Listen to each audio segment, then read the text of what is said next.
Hello, everybody. Welcome to episode 42 of the Coffee Club podcast. Today we have a very special guest, a new roommate, actually, Mr. Yared Nuguse. Yared, how you doing? I'm doing pretty good, Morgan. Pretty good. So Yared literally got here yesterday. Rolled in, got in the house. We're very happy to have him here. Went for his first run with the gang this morning. How was it? It was pretty good. I didn't get totally dropped, so it's always a good start with a group. And the boys are feeling a little spicy today. Yared and I were out the back. I think most of the people are in kind of their taper phase now, so people are starting to feel a little too good on their easy runs. A little too good, I reckon, yeah.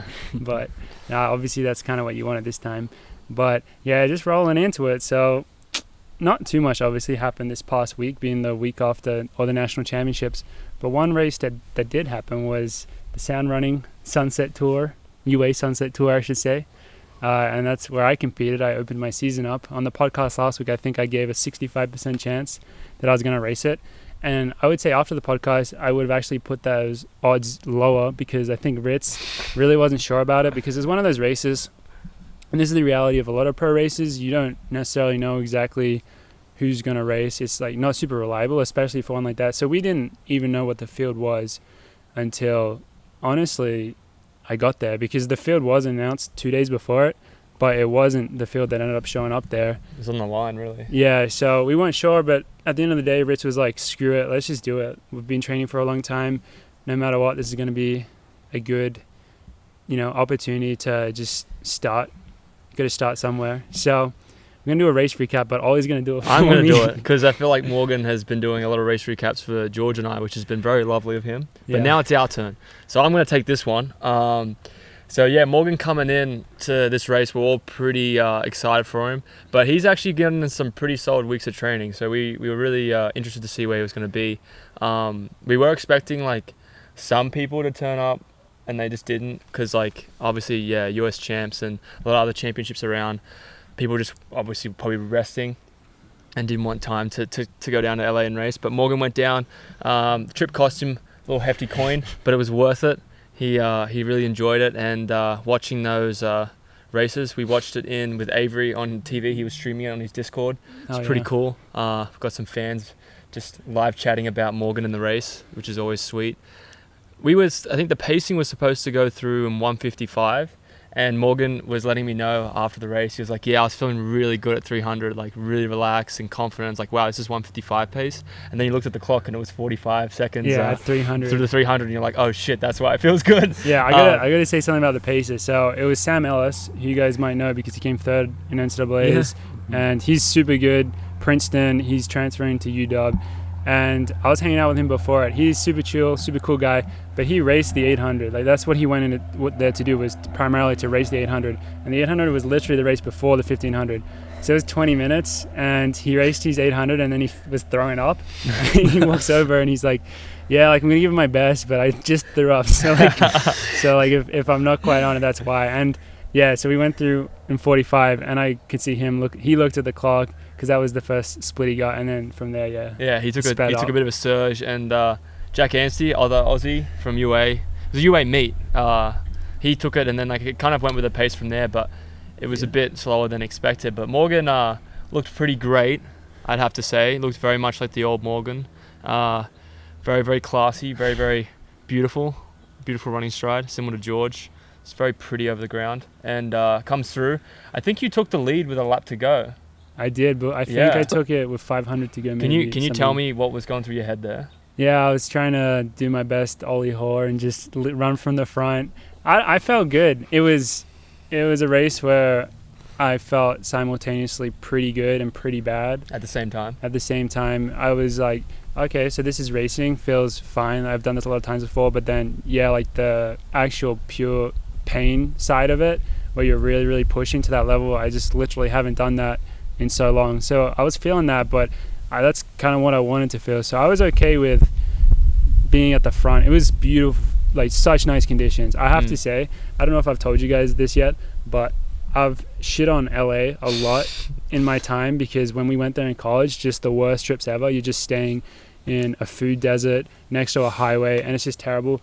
This trip completely changed my perspective on LA. I was actually staying in a cool part of town, and I rented a car so I could drive around to restaurants and stuff. I think LA might be my favorite city in the US now. Or It's at gone least, from one end to the other. yeah, like Literally, like, it's right up there because it was just so beautiful. completely changed It was your so life. nice for running. So the conditions were good. So yeah, I felt fine. I was like, man, I don't really care. Like I just want to have like a solid run, and I felt good You about just wanted leading to push it. as well. Yeah. So yeah, and I didn't have the nice like kick that I feel like The zip. I want to have on the last lap, especially with 300 to go. I feel like I can wind it up pretty good. Yeah. But yeah, so I kind of thought I would have that, so that's why I went to the front early because I was feeling pretty good. You but looked I really didn't. good. It's just you kind of went to the front and then looked like you were kind of taking control of the race.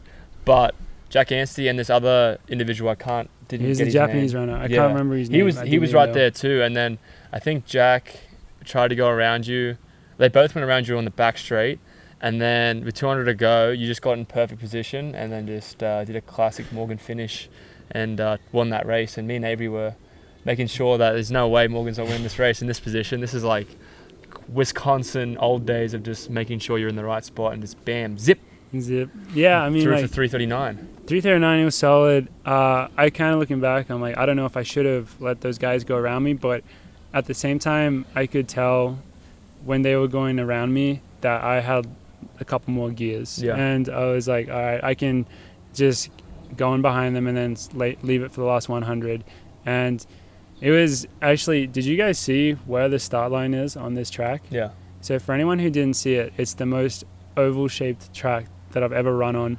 The bends must be 130 meters. The straights are extremely short, so the start line's really far back.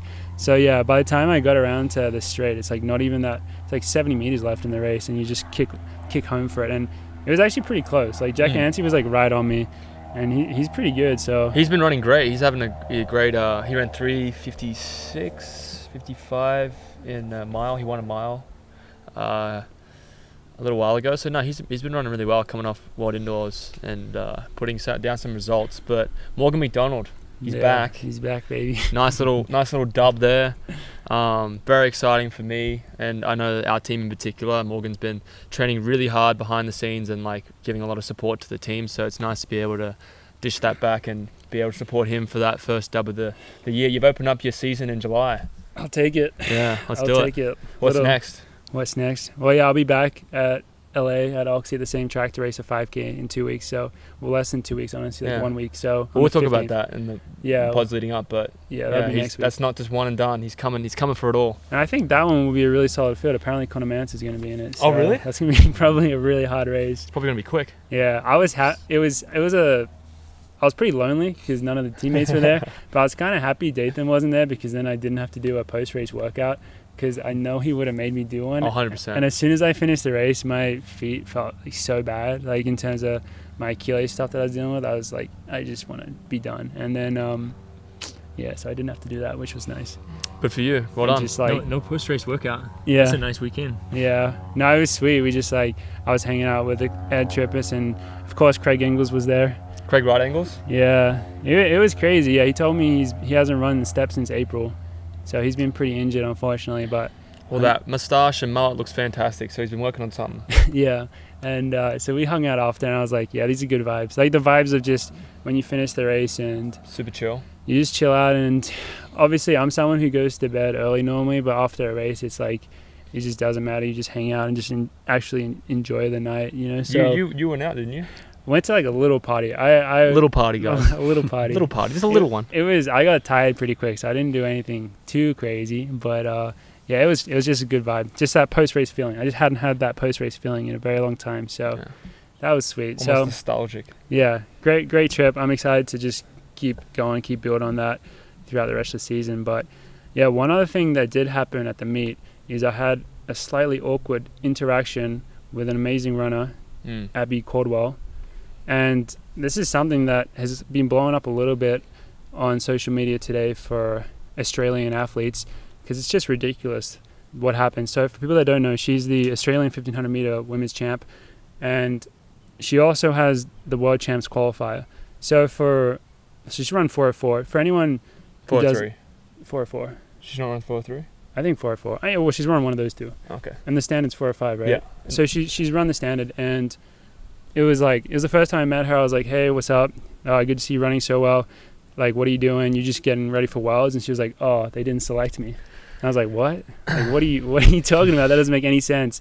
So, yeah, I mean, we've talked about it before. The way it works with Australia is we have a nationals, and if you win nationals and you have the qualifier, you're automatic selection. That's why Ollie went back and raced it. Like, honestly, Ollie probably didn't need to.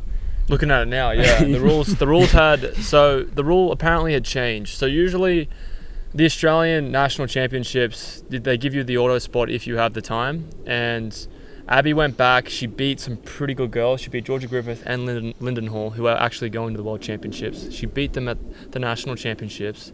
And then a couple of weeks later, she ran the standard. Usually that tells you she's in. Most other countries and federations have that rule. But the recent change in the Athletics Australia rules apparently was that you had to have the standard before the Australian Championships to get the auto spot. Yeah, and but no one knew about that rule. Yeah. I didn't even know about that rule. Yeah, I mean, I obviously read the criteria, and I didn't know about that because it's never been like that before. It's just if you get the time at any point in the period and you win nationals, automatic. And it's crazy. Like, it's very complicated, and I mean, it's like... It's political as well. Super political. Ways. There was statements coming out from her coach, for example, saying that he asked actual selectors if she was automatic, and they told him yes. I mean, I also thought she was, and the only thing that was preventing her from being an auto pick was the standard, and she got that a couple of weeks later. So she's 20 years old. 21 now, I think. She's 21, very young, rising star in Australia, and to win your national championships and have the standard and then not be sent to the world championships is like pretty big sting. Like, that must be hard to deal with. I could be wrong, but I feel like I remember Athletics Australia posting that thing, like, where they, right after she won, like, the big selection post that Ollie got with, like, the border around. They say, like, saying, qualified or something. Yeah, like, qualified, or, like, they hold, like, a plane ticket last year for the Tokyo or whatever. I swear she got one of them. Yeah. I'm looking down now to see if we can find it. Yeah. That's normally what, like, Ollie got a post pretty much right after he crossed the line, like, ticket punched or something. Yeah, I guess hers probably wouldn't because she didn't have the time at that point. Yeah, you're probably right. But it just sucks because it's like stuff like that just makes you really angry at your federation. You just like lose hope, and she's so young, and she deserves. Well, so there's the thing: we're not taking anything away from the team that they are sending because it's without a doubt the best Australian team, like women's 1500 team that's ever been sent. It's Jess Hull, which is obviously you're going to send Jess. Lyndon Hall, you kind of got to send her as well. And then Georgia Griffith, who's run 4-5 this season, is like, they're all so amazing. But it's just, if you win nationals and you have the standard and you get the standard later, you think you're getting picked. But like, what's really bad about it is the lack of information, like the lack of clarity. I think this is what happens. And actually, there was a somewhat similar situation with New Zealand with the 800 runners. I'm not sure how that ended up, but when there's miscommunications, because the thing is, all of us, our big goal for the year is to qualify for Worlds, and so we base our seasons, we base where we travel and the races we do generally around being able to qualify. So I'm sure if she knew that she had to compete more for like that spot, if she had to run a little bit quicker, like she would have made some different decisions with the races that she did and all that. I'm sure she thought that she was just locked automatic, and then it came as a surprise. So that's just like, that's what's so annoying about it, because if everyone had known about that this was the way it was going to be 6 months ago, then it's not as bad. Like, it's still weird that they would make that change this year. Apparently it's a new thing. It's weird that they would make that change, but the fact that people that it has a massive impact on don't know about it is what really sucks. I feel like she'd based her whole season on that. I think she came to the States, and I think in her first race she got the standard at Mount Sac, where she just beat all those girls by like 50 meters, and then she's like, all right, locked in, now I can just like prep for it, go to Flagstaff and train. Yeah, and then she went up to like flag 3 or 2 seconds on Danny Jones in like the last 50 meters. Yeah, a bunch of other good people, and but like a bunch it's of just really amazing. That's the thing. There's definitely a disconnect between, you know, federations and athletes with the fine print. Like the New Zealand one, I'm not 100% sure on the information, but there were 2 800 runners that were conditionally selected back in April, which meaning they were kind of in the rankings, and as long as they kept that ranking and through the end of the period, then they'd get selected.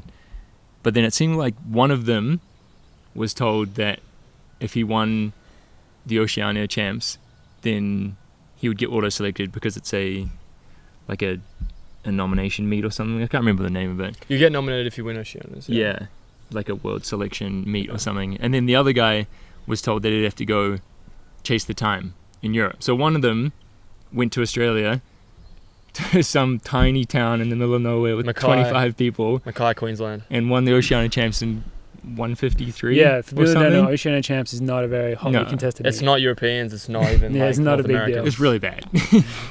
And the other guy went to Europe and has been crushing 145.3 races, like 0.1 of a second off the standard. Yeah. The standard. And more into the story, they both ended up getting selected. So Well, New Zealand kind of did the right thing congrats to there. them. Yeah. But it was interesting that one of them was going to Australia and running a super easy race, and one of them was going to Europe and racing like every 4 days, trying to get the standard. Yeah. And just misinformation there sent those two athletes into different directions. Whereas, like, that's one thing I do give credit to the US. Their selection policy, very simple. Yeah.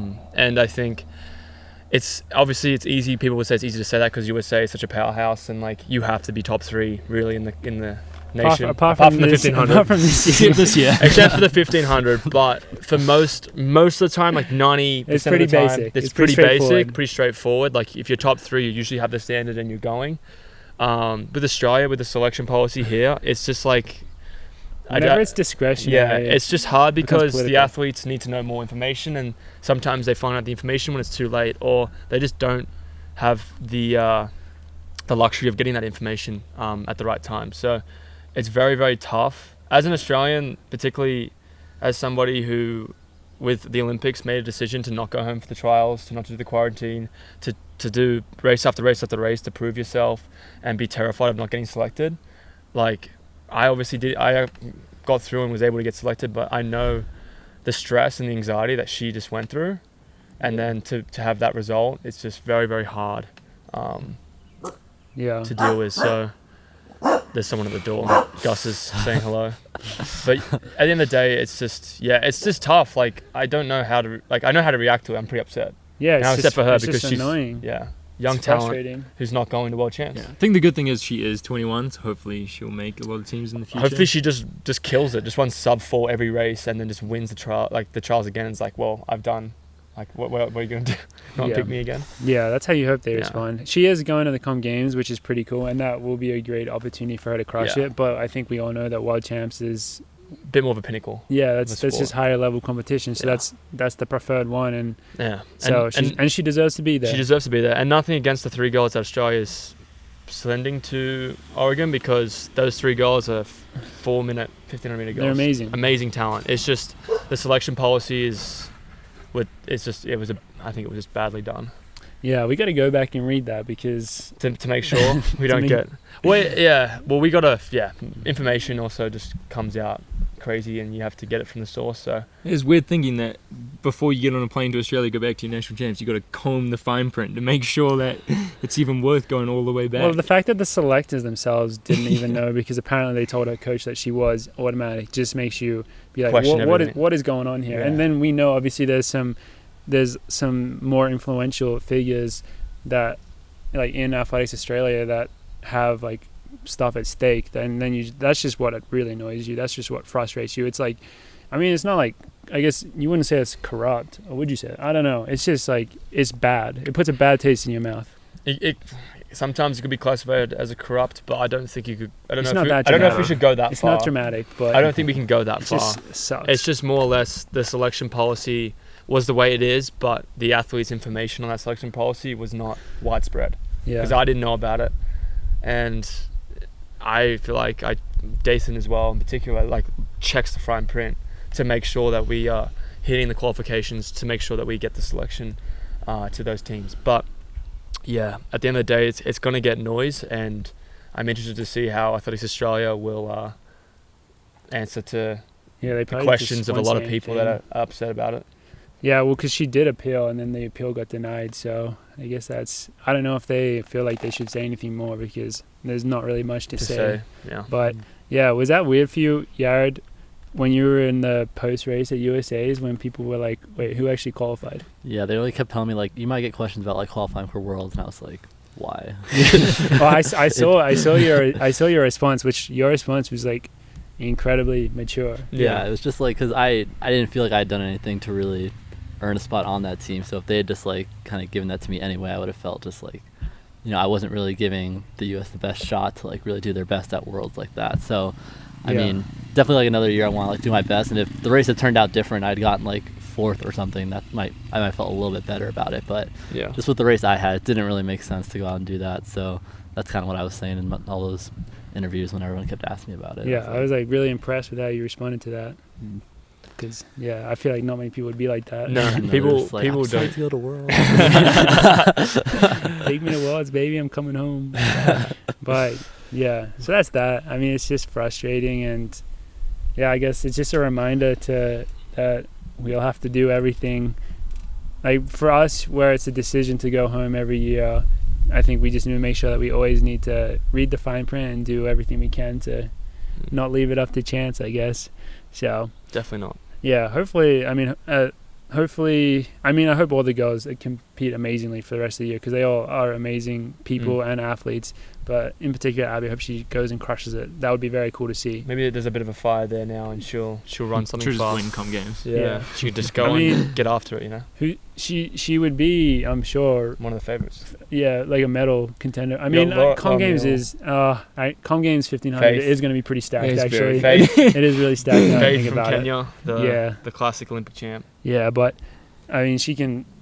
I mean, she's proven herself many times to be amazing so far this year, so hopefully she can keep that going. Yeah. But coming back to Worlds, it's actually not that far away, which is crazy. I think this time of year it always sneaks up on you when you get this little lull and you're like, all right, I have all this time to relax and train. And you do that for 1 week, and then you do that for 2 weeks, and then you're like, oh shit, Worlds is next week. And that's pretty much where we are. I think it's 2 weeks away. Starts on the I think it's lit. 16th. I think Joe was talking about it today. He's like, yeah, I'm racing next Sunday. 10 I was days. like, what? 10 that days. is crazy. Next Sunday? Are you kidding me? So we are also like in the country where it's been hosted, so it's kind of different feeling. And usually you're like on training camp or like somewhere else in the world getting ready for it. Whereas for us, we're just at home training. Like we're in our backyard. We're in our backyard, mate. Just in our backyard. We're just hanging around, aren't we, Gus? Just chilling. Well, it's interesting because for us in particular, we came off some pretty amazing racing, and then you're like, okay, now prepare for Worlds, and then all of a sudden it's like, literally, next week Joe goes off, so it's. Hey, so do you. And me, oh yeah. Same day. Don't forget about yourself. I same day. I got the heat, yeah. Ollie's on the 16th. Yeah, 17th, no, 19th. I'm repressing it. Yeah. No, it's crazy. I mean, I guess we can go through like what the training's been like for us leading into Worlds. For me, it's been pretty tapered actually. Haven't been running, but then I look at the mileage, it's like 78 to 81 miles still. So it's still a solid amount of mileage, but the workouts are definitely more intense, more sharpening up. We're finally hitting speed work, guys. Finally. About time. I've been telling Ritz, can I hit speed work? And it's going to be 2 weeks out from Worlds. It's like, oh, we'll hit some speed work. So the only time we're allowed to, though, is if we did strength in the morning. Exactly. That was the only time That's we're allowed to only time we can speed work. go to speed work is if we did some strength work in the morning. But my training's been going well, been tapering. What have your key workouts been? I did that workout. I did that 3 by 1K workout. It was a weird workout though, because I didn't think it was very impressive, but then Dathan keeps saying that it was pretty good. What'd you do for it? So it was 3 by 1K in 329, 329, 328. You mean 2? 229, 229, 228. Yeah, that's a little more impressive. Yeah, I did that workout.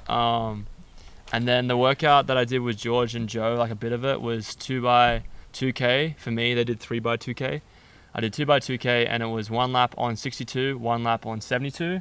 Except we started going way quicker because Geordie and Joe were definitely feeling the pulse and the fire of working out.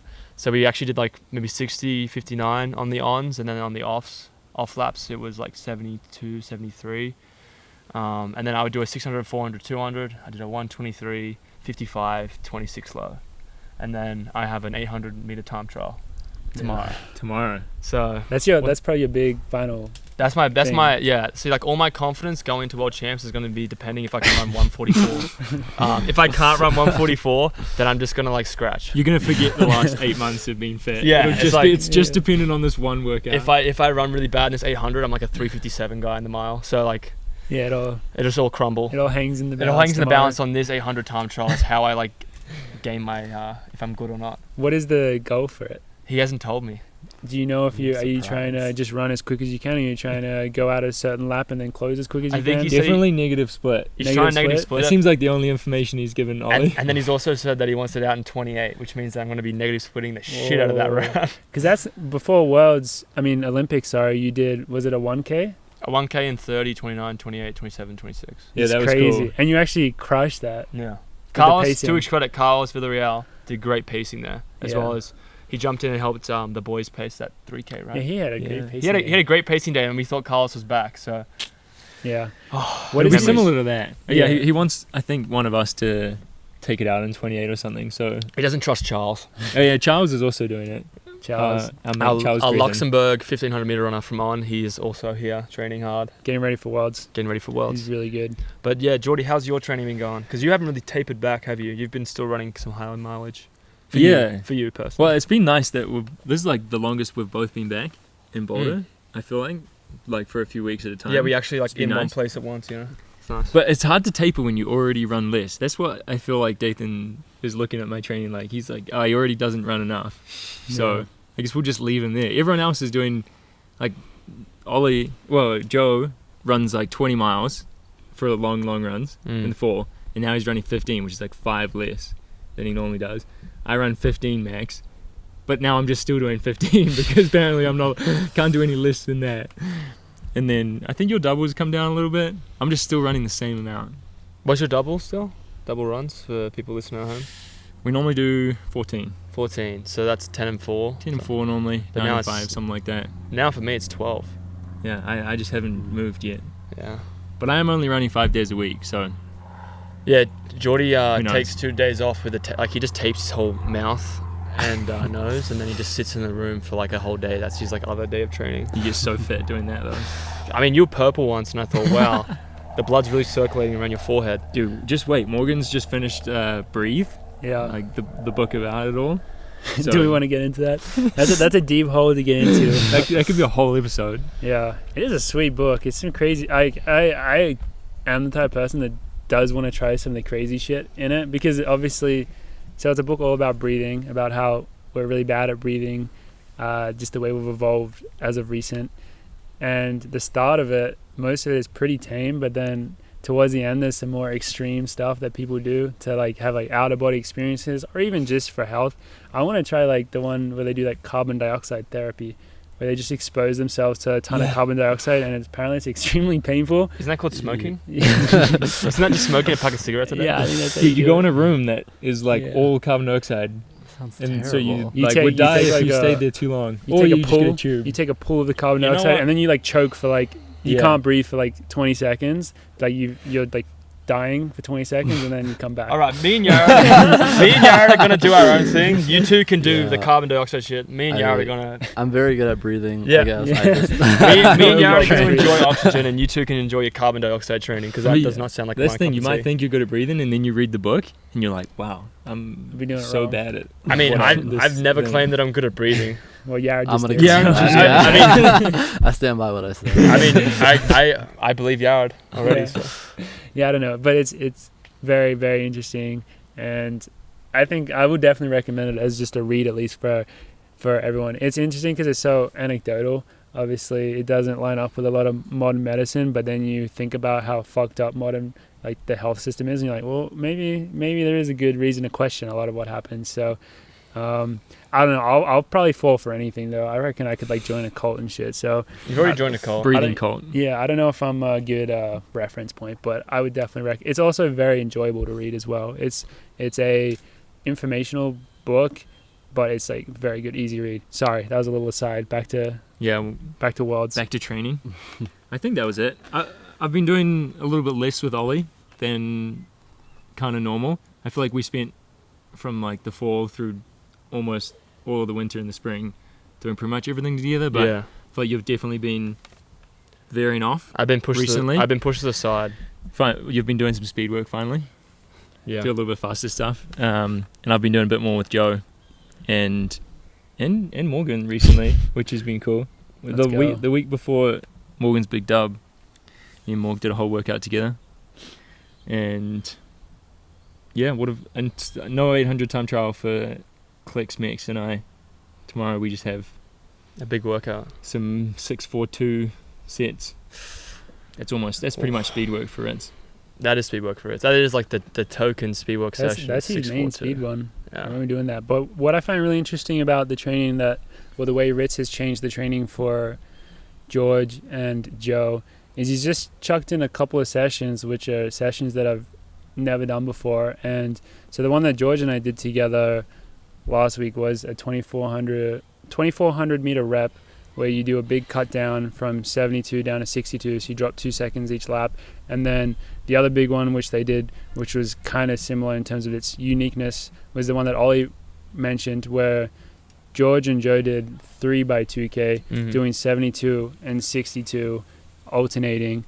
I find that style of training really cool. It was very fun. It's like it's mentally so much more challenging than regular training or whatever you want to call it, and I feel like that's actually really good prep for racing. I think it definitely is. Yeah.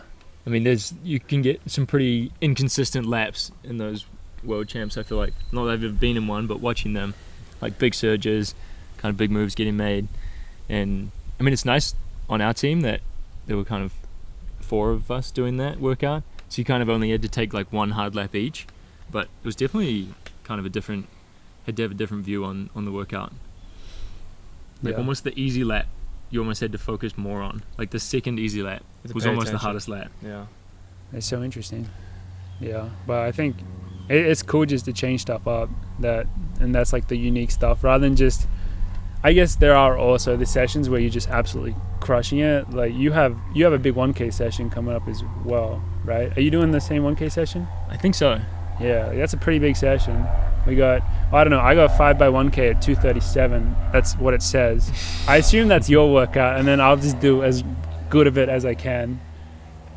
Because that's the motto with Ritz's training though. It's like you do as best you can, and then you'll see what happens. My best. I mean, we're giving Yared a good insight of like what workouts are like with the team. Is just like sometimes you're just thinking, wow, this is ridiculous. Yeah. Other times you're like, that session's kind of easy. And then you realize it's way harder than what it is. There are some nice ones where you are sticking a threshold and like, all right, this is a chill one. But this time of year, it's like every time we're going to the track, guns firing, and half of them are pretty hard.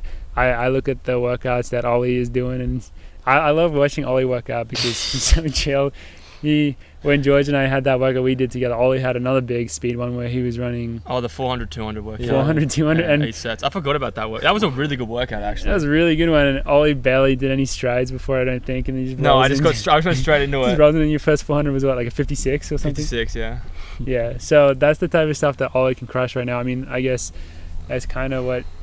I mean, he's a 347 miler, so you're going to think that you're going to be doing some impressive stuff. But I feel like, as well, when I'm by myself, I usually have bad impulses. Like, I just want to get it done.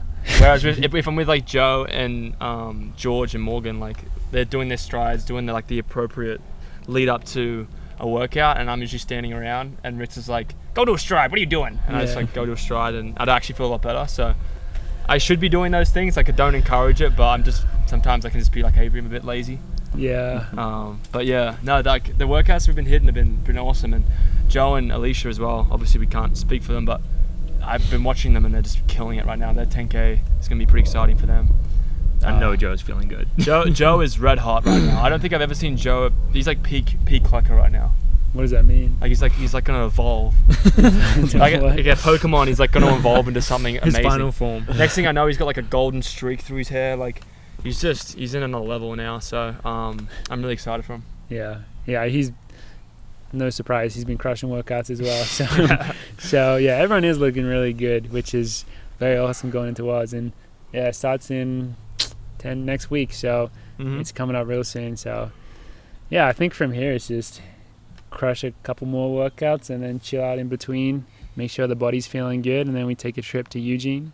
If anyone's going to be there, so Ollie's competing in the very beginning. I'm going to be there for a few days as well, support crew going to get treatment because our team or whatever you want to call it, Ritz and our guy Jason are going to be there for the whole time, 12 days. Yeah. So I'm going to stop in I think a lot of the team people will stop in for a little bit to hang out and get treatment as well. George is at the end of it. He competes on is it the 21st and the Saving the best for last. 21st and the 24th, I think. Yeah, it's But- near the end. Yeah. Well, when do you go to Eugene though? Are you going early as well? I'm going the same time as everyone, Okay. which at this stage, unless Yeah. there's like some crazy heat wave or Eugene sucks. Something for some sucks, reason. yeah.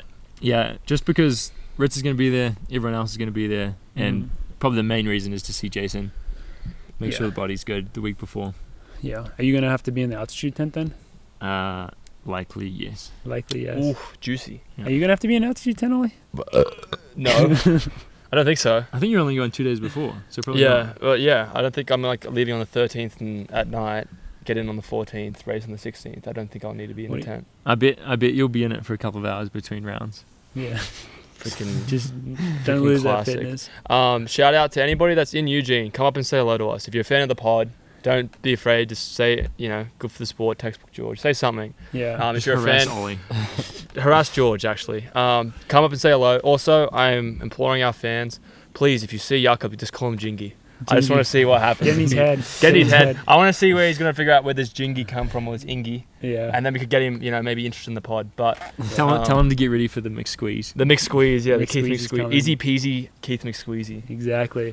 I wonder how many of let us know our fans are going to be there because obviously it's a once in a lifetime. Well, I guess it could be another lifetime, but this is the first time Wells has ever been in The US. the US. That's So crazy. this is a Think big about deal. So I hope a lot of you guys are able to go hang out there. And my master plan is to try sneak a Mountain Dew into the stadium for when Ollie wins, so then I can throw it to him and he can have it on I'll the shotgun big. He can shotgun it on the big stage, and then we can get that Mountain Dew sponsorship going. It's about time. That's what I I'm hope ready. to achieve there. I'm So ready. That's a tough sponsorship to come by. You have to win Worlds before you can get it. I'd say, in track and field, you probably have to either win worlds or makes it all the more worth it. makes the 'Cause Dew taste so much sweeter. They do sponsor athletes, but it's all the extreme Yeah. extreme Like sports Monster stuff. Energy and stuff, kind of sponsored athletes. Like cool sports. yeah, cool Yeah, sports, yeah. Yeah. Running's so not cool, apparently. Ollie's according to Ollie's George. gonna make. I think running- it's cool. Running cool. I think it's cool, guys. All right, so let's What's- talk about our guest. Yeah. Sorry, Yared. We didn't mean to not include you. He's and been all waiting that. here patiently. Yeah, but we kind of have a lot of questions for Yared, but also we're just gonna hang out and have a casual get to know each other because we don't really actually know Yared that well. I know him pretty well. I feel like you guys might remember me from getting out kicked by George, but I was actually getting out kicked by Yared years ago. So Back in the day. yeah, so like Yared and I think we're big competitors in the 15 because I think we did a lot of DMRs there, and I remember running The through freaking DMR, thinking, man. oh, I've got the win, and then all of a sudden I see the goose come flying past and just out-lean me for the line. So Yared is an amazing racer. Been so much fun to watch in the NCAA, and when I found out that we snitched the goose, I was pretty excited Yeah. because now we've got textbook George and the goose is loose. Imagine that kick down in a rep at That's training. gonna It's be going to be pretty wild. I don't think I would even stand a chance. But Yared is a big signing for us. So Yeah, I pretty guess exciting. I do want to ask you, Yared. The way that you're able to look like you're really hurting and then come back and out kick like everyone at the end is the most amazing thing ever. How does that feel from your perspective? Because from the outside, like I think people probably count you out, and then you're like, holy shit, he just pulled that off. Yeah, like honestly, during a lot of those races, like I'll get done and then like I'm just trying to think back, and I'll just kind of like black out for like 200 meters. I'm just like, I don't even know like what was going through my head during that time. Like I was just like, oh man, last one, best one. I better get going. Yeah. Because there's just something, I don't know. For me, there's always been something about like seeing the finish line and then just like some urge just comes over me to just kind of go then. So like even on like 200-meter tracks, like that's why I still don't really go until like 50 meters to go, because it's like I can't see the finish line, so it doesn't really feel like it's over quite yet. But once it's there, it's just like, oh, I'm so close. I just gotta just get it done. The first one that more- comes to mind gets is possessed. the Austin one. That's got to be the closest finish. No, you yeah. didn't know you won, right? I was convinced I lost. I was like, Narts, I should Was have this went into earlier. the Blaze in Yeah. 2019? This is between Justine Kiprotich and Yared, and I Yeah. remember rewatching it after the race, and I was like, "Holy shit! How could you like if you're a fan, you couldn't see who won, No. but then if you slow motion and you look at, you can see Yared just gets the lead. It's crazy. You'd have to like pause Yeah. and like it was crazy race. It's crazy how many race. times you literally did that same thing. Like I'm thinking that season in particular because I was still in the NCAA then, so I was obviously paying attention a lot, and I was at a lot of the same races where you were doing it because, as Ollie mentioned, it happened. Wisconsin went down to Notre Dame to run a DMR. It happened there, and we put together a It's really happened good. twice. We put together a really good team there. So and we both teams ran really quick, and somehow Yared pulled out there, and then you did it in the DMR at NCAA as well, which was Grant Fisher. Yeah. Which was like, I mean, he's got freaking good kicks, so I think everyone was like, Jesus, that was crazy. And then you did it outdoors as well. It was like just every single time. So I think it is very similar to textbook George, where everyone knows like, yeah, it's gonna like come home like so strong. And I didn't see it in even recently at Portland. I heard you had like a crazy big kick there as well. I heard you came from so far back. I was like in 8th place, and like the whole race, I was like, ugh, I'm doing terrible. And then like I got to like that last like 200, I was just like, but like, what if we just went a little bit faster? Like, come on, we're almost done. Like, we're probably not gonna win, so just go for it. And then I just really popped off there for some reason. But It was all. I remember someone sent in the group chat your finish. Your celebration of the finish was amazing. It was awesome because particularly after the setbacks with not making NCAAs and like injury, and then being able to run under 3:35 and just kick down like Grant Fisher again and another amazing field. The it was just, you could feel it as an athlete. It's like, oh, I love that. Like it was just a lot of energy that was pretty awesome. And we signed you at that point, so when it got sent in, we're like, yes. We were so hyped. We were so hyped up. I think I was in St. Moritz when we saw that, but it was phenomenal. So having that signature move is going to be pretty cool to see that in the coming years under Coach Ritzenheim. The I weird don't know if thing, I want to be in a race. the other weird thing with Yared is now that we're talking about that being his signature move, is his other signature move is just to run really quick from the front. Yeah, you can do both. I forgot about that. Yeah, because Yared has set 2 NCAA records essentially solo in the prelim. In the prelim, ACC's prelim. Can you tell me about that? Like, what came over you? Yeah, why did you do that? The prelim's actually smart. Yeah, no, it is. That's why I want to know, like, what was going through your head with your coach? Basically, like, because we went to Oregon Twilight, like, literally the week before, and we were like, okay, we're going to get, like, under 335, get the world standard, and, collegiate record and whatever.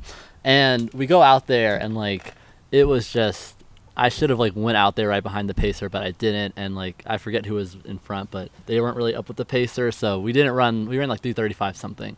And I was just like, well, that sucks. I was definitely feeling good enough to go do that. And also I fell during that race. So I was like, dang, I really just want to come back and have a good race. And my coach was just like, what if we just did at ACCs? And I was like, what, really? He's like, yeah, like you did the prelim. It's nice weather. And like, if it's going badly, you just stop. No one's going to notice. So it's just like, you just stop. What does that mean? You just jog it in if it's not going well. Yeah, it's just like, you're definitely fit enough to go do it by yourself. And it's just like at 800, if it's not working out, then just, ease off a little bit. And so we go into that race and I'm like feeling pretty good. And 800, it's on pace. And so I'm just like, okay, well, I guess keep going. Just gonna keep going, see where this goes. And it was funny because I like pretty even split that race, but that last lap I was like, I'm going so fast right now, and I was just like another 57. They were all 57. That's awesome. It was, I don't know. There's just something about like being alone and unbothered is just very calming to me. I'm just like me, myself, and all this pain I have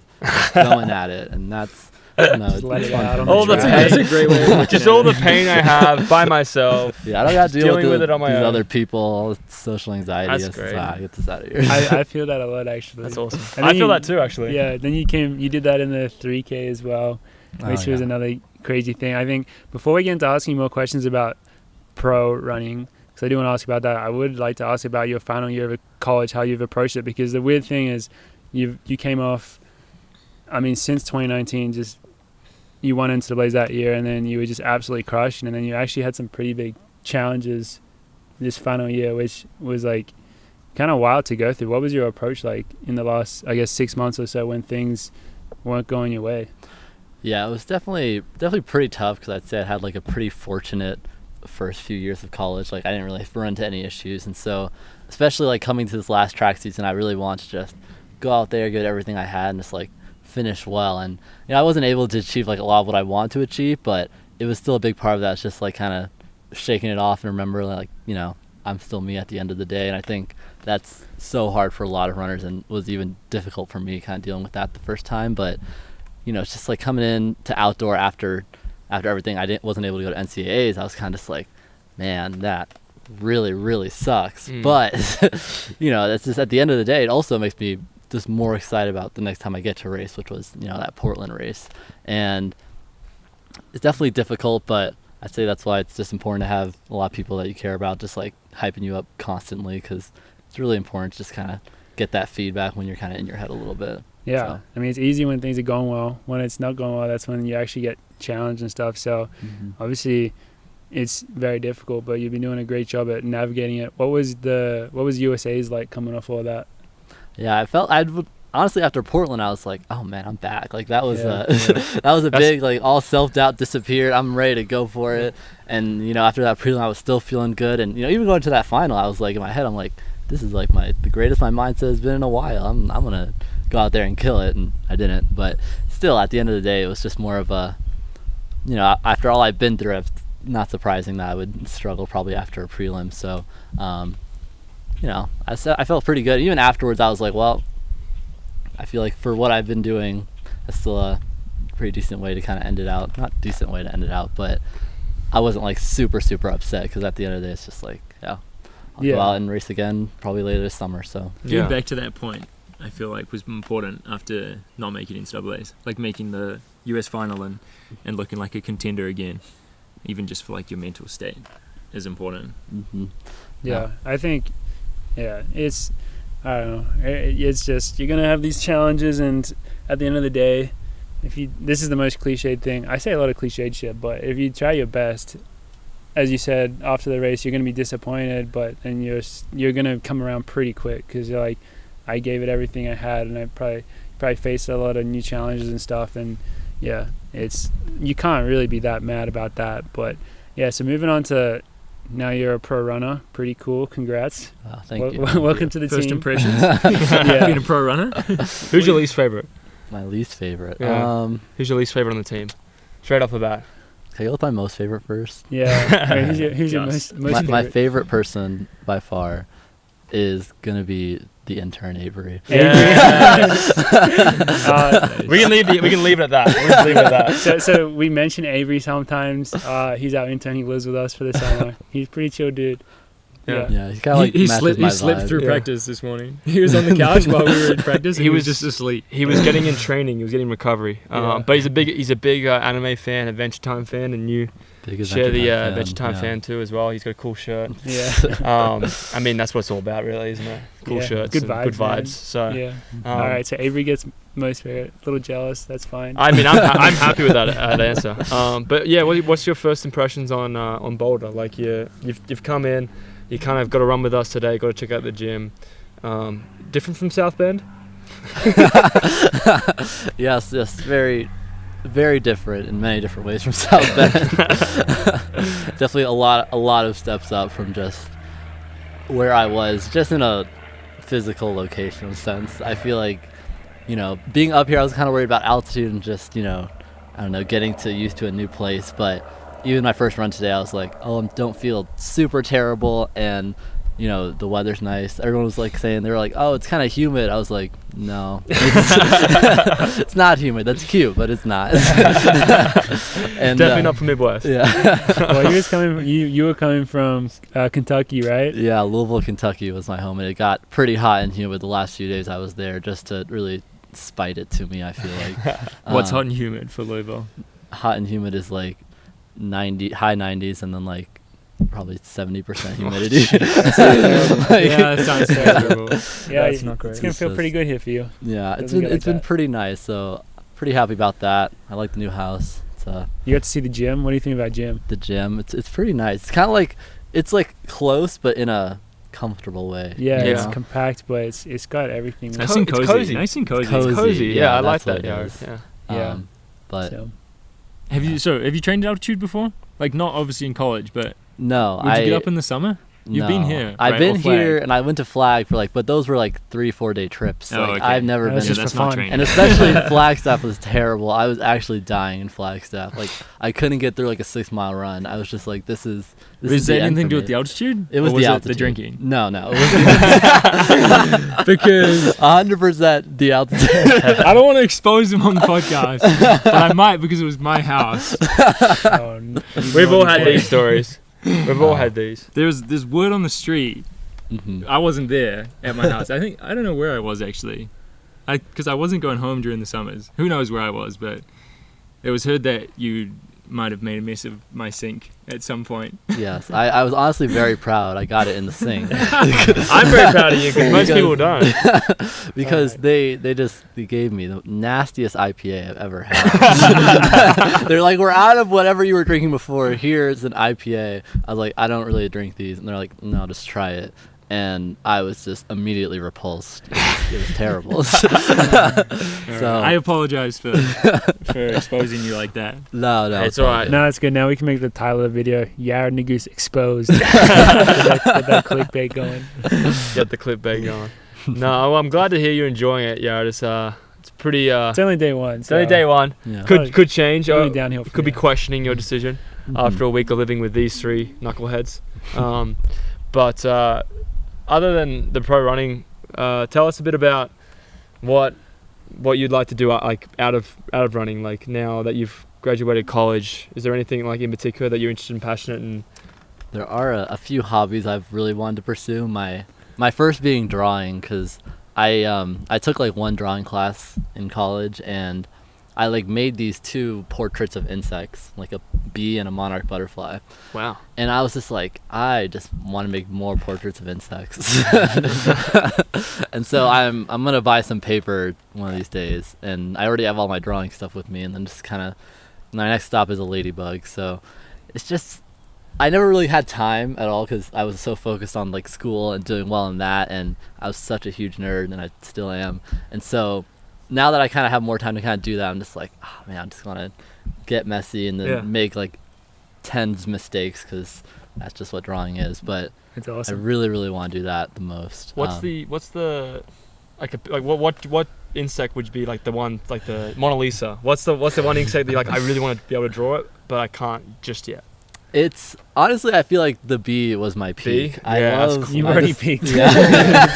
all My downhill. bumblebee was just it was just the cutest thing I've ever drawn, and I just I was kind of copying this other artist's style, and I just loved how it turned out.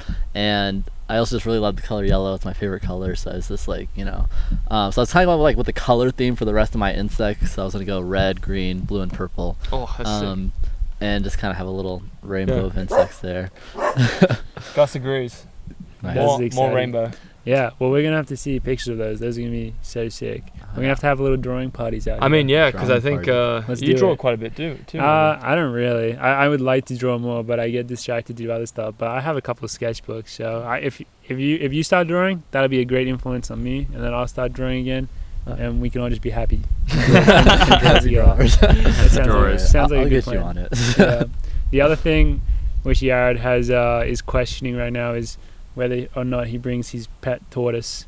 My tortoise, yes. It has been a highly contested topic for me lately, because I didn't really have anywhere to put him, so I kind of put him at home, but my parents hate him. No. So- What? My parents aren't animal people. We had a dog, and it's just this tragic story of what happened, but long story short, my mom got rid of him. So it's it's just, they don't really, because they're from Ethiopia, they're immigrants, and so the animals for them are more of a serving a purpose than a why is this animal inside my house thing.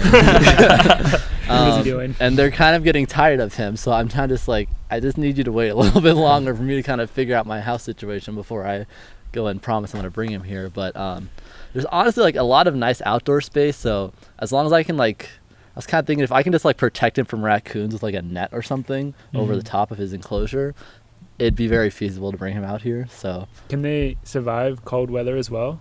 no, but he hibernates. So I Okay. usually hibernate him from like November to February, or just whenever it gets cold here. That's I a don't pretty know. easy pit to have. That's You don't have to- amazing. you don't have Yeah, to feed like him for no, 3 literally, months. like hibernation is just I take him, put him in some soil, and throw him in the fridge.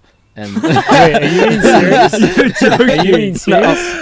so yeah, That's by what the you way, do. I'm probably gonna get another fridge specifically for him. But yeah, he needs his own fridge to hibernate in because the fridge is like the perfect temperature. 'Cause it's like 32 to 50 degrees, Yeah. and basically all you do is you throw him in there, you check on him to make sure he's not sick or dying or whatever every week, and then put him back in, and then Wow. it's just a chill winter. What's his name for the audience? His name is Tyro, short for tyrosine, my favorite amino acid. Pretty cool Dude, name. you are a huge nerd. Yeah. Nerds are You'll in, find man. out more later. It gets worse. Nerds are 100% in. I'm loving the name. I would just love to see the interaction between Gus and Yeah. Tyro. Yeah. I would be, do you think they would get along? Do you think Gus would try to eat him or something? I don't know. I don't know how Gus would react. Honestly, has he met any other animals? He's met Tyro? my other roommate had a cat, and so he was very eager to kind of like walk up to this cat and like try to eat the cat because he tries to eat everything. He tried to eat the cat. So he kind of was like walking up to the cat like really fast, and that scared the cat. So poor Murphy was just fleeing the scene whenever we brought him out. But I think like Gus doesn't seem that afraid. So No, Yeah. Gus. Is he- I don't know. I don't know. I don't There's know. a few things he is terrified He's of. terrified of Vacuums, vacuums Vacuum. and scooters, loud noises. loud noises. I think he'll be okay, but I'd love to write a comic because you're good at drawing. We should Yeah. write a comic of the adventures of Gus tortoise and and a Tyro. bulldog. Yeah, Tyro and Gus. Tyro and Gus. Like just a bulldog and a freaking tortoise hanging out, bro. They That'd got be some sick, real good yeah. Got some good adventures. adventures. Both pretty slow animals. Pretty chill. I'd say Tyro could probably beat him in a race. Oh, 100%. Wait, actually- 100%. Man is actually very fast if there's food involved. Oh, I need He to will see like that. sprint across a thing. Just Oh, to- I'm very excited to meet him. We Yeah. could if he comes here, we can get him on the pod. Yeah. Get Get on the Tyro on the pod. ask his questions about how he has been treating Would, him. would he just sit on the table and just relax, or is he? No, more he would active? try to like eat our fingers or something. Oh, so Eat the wires. he's He's just like he's crazy. honestly like eventually he'd like calm down, just kind of like sit around, but it'd take him like a few minutes. I want to meet this tortoise, man. Yeah, I'm excited.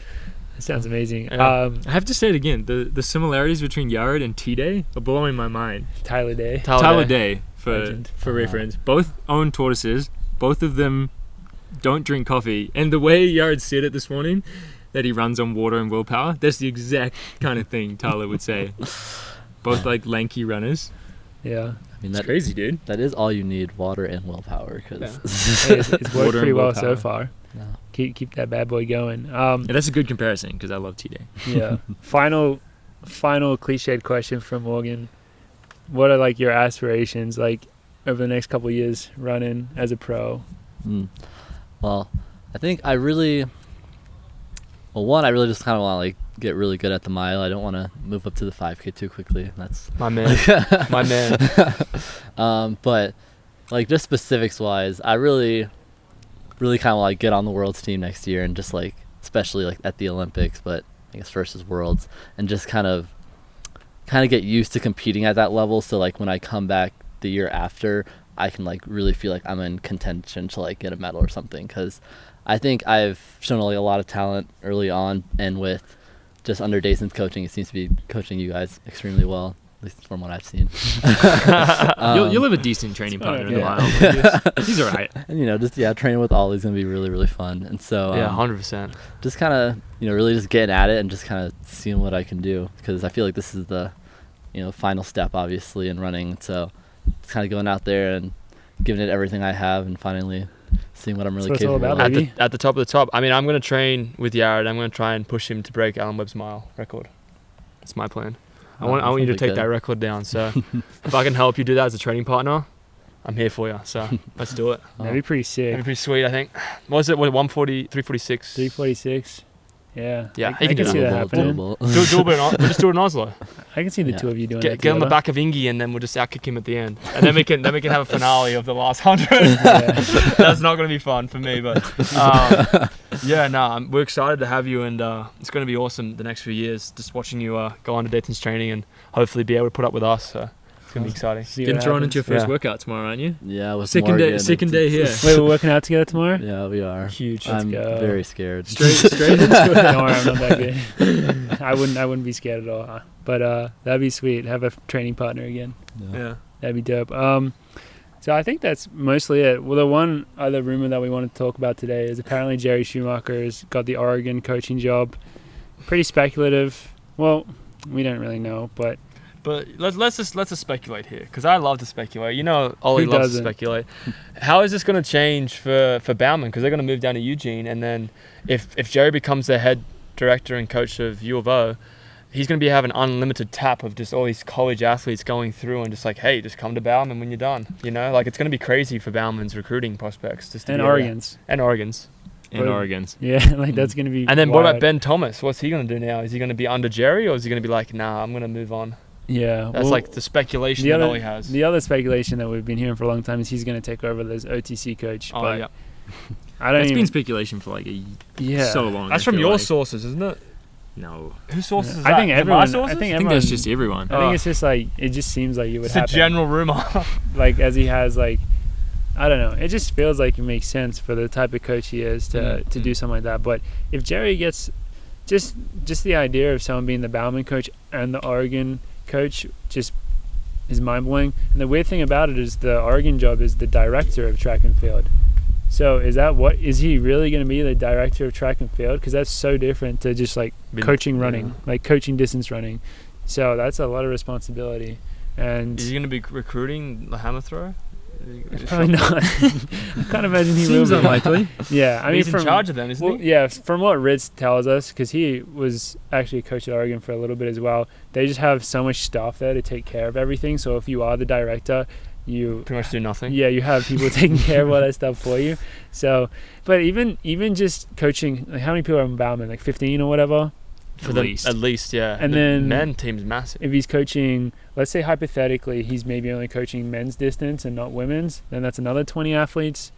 And he's obviously going to have to be at all this Oregon stuff. I mean, the Bauman people are away on training camp. And maybe Bauman has to get like a new assistant coach to help out as well. But, They already have one, don't they? well, a new one. Oh, another one. Yeah, just like more bodies to help out with I'll it. have to get my resume out. Yeah. Hopefully, Get this middle distance team back on track with Bauman. yeah, all he's going to take over is Bauman's middle distance coach. They just got to sign up for Final Surge, and I'll coach them with Avery. Yeah. Just put Avery in that Avery group. in the Bauman Yeah, group. my rule request, Avery goes to Bauman. Yeah, one thing we didn't mention about Avery as well is that Ollie coaches him, and he gives him you give him just like a lot of workouts similar to what we do. Yeah, I just like it, try and make them simple. But I mean, Avery's been training well. The problem with Avery Except is, for yesterday. well, yesterday I had to go pick him up. He was like literally I walked 3 miles because he didn't tell Dathan that he was only running 10. And I think for that I just got to tell him like, dude, you got to communicate with my coach. And then because I knew he was doing 10, but yeah, he needs to eat better too. We're getting that sorted. He only eats anything that's yellow. So Yeah. Why? that's a good question.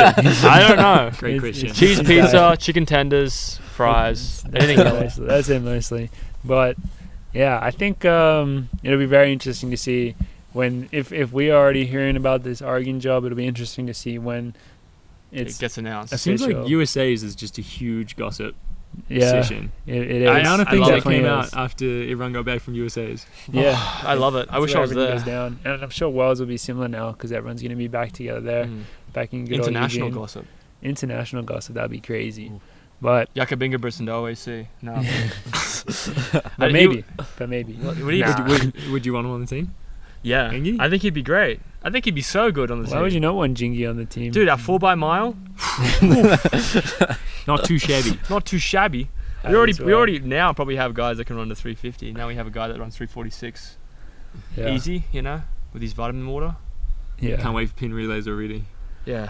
Oh, dude, I'm sorry. Don't get me started. All right, that's it. All right. That's With that, I think that's it for That's episode it. Jordy 42. cut it off. Thank you everyone for listening. Thank you very much, Yared, for Thank you, hopping on Yared. today. Lovely to have you here. problem. We'll see you guys next time. Peace. Easy peasy, keep it squeezy.